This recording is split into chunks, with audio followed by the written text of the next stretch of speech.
Friends, welcome to Rama's அரிசிபை kitchen. நாம் இன்னைக்கு இந்த வீடியோவில் சூப்பரான சைட் டிஷ் ரெசிபி தான் பார்க்க போகிறோம்.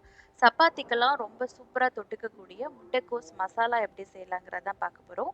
வீடியோக்குள்ளே போகிறதுக்கு முன்னாடி சேனலை ஃபஸ்ட் டைம் பார்க்குற ஃப்ரெண்ட்ஸ் சப்ஸ்கிரைப் பண்ண மறந்துடாதீங்க. கூடவே இருக்கிற பெல் ஐக்கானை கிளிக் பண்ணிக்கோங்க. இல்லை ஆல் ட்ராப்ஸனை செலக்ட் பண்ணி மசாலா செய்கிறதுக்கு நம்ம ஒரு பேனில் ஒரு 3 டீஸ்பூன் அளவுக்கு எண்ணெய் சேர்த்துக்கலாம். எண்ணெய் நல்லா சூடாகட்டும். இதில் 1/2 டீஸ்பூன் அளவுக்கு சீரகம் சேர்த்துக்கோங்க. இது சீரகம் வந்து கொஞ்சம் நல்லா பொரிஞ்ச பிறகு நம்ம ஒரு வெங்காயம் மட்டும் சேர்த்துக்கிட்டா போதும்.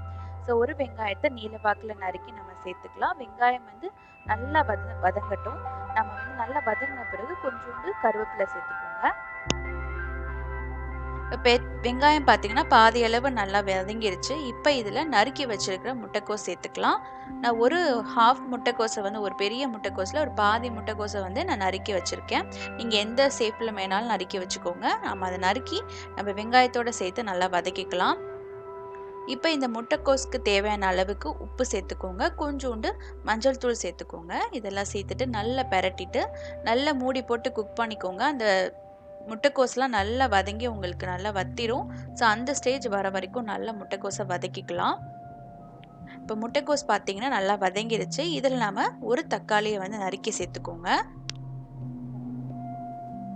இந்த ரெசிபிக்கு பார்த்தீங்கன்னா தக்காளியோட அளவு ரொம்ப கம்மியாக தான் இருக்கணும். நீங்கள் அதிகமாக சேர்த்துக்கிட்டிங்கன்னா ரொம்ப புளிப்பரிக்கும். அதனால் ஒரே ஒரு தக்காளி மட்டும் சேர்த்துக்கோங்க. தக்காளி சேர்த்து நல்லா வந்து வதக்கட்டும். நல்லா வதங்கின பிறகு தேவையான அளவுக்கு மிளகாய் தூள் வந்து சேர்த்துக்கலாம். நான் 1 டீஸ்பூன் அளவுக்கு நீங்கள் சேர்த்துக்கலாம். குழம்பு மிளகாய் தூள் பார்த்தீங்கன்னா ஒரு 1/2 டீஸ்பூன் அளவுக்கு இல்லைன்னா 1 டீஸ்பூன் அளவுக்கு உங்கள் காரத்துக்கு ஏற்ப சேர்த்துக்கோங்க. நான் இந்த ரெசிபியில் காரத்தோட அளவை ரொம்ப கம்மியாக தான் சேர்த்துருக்கேன். நீங்கள் வந்து உங்கள் சுவைக்கு ஏற்ற மாதிரி காரத்தோட அளவை வந்து அதிகப்படுத்திக்கோங்க. இப்போ இது நல்லா வேகட்டும். கொஞ்சம் நேரம் மூடி போட்டு குக் பண்ணிக்கலாம். இந்த மசாலா வாசனை போகிறதுக்கு ஒரு 2 டீஸ்பூன் அளவுக்கு மட்டும் தண்ணி சேர்த்துக்கோங்க. நிறைய தண்ணி சேர்க்க வேண்டாம்.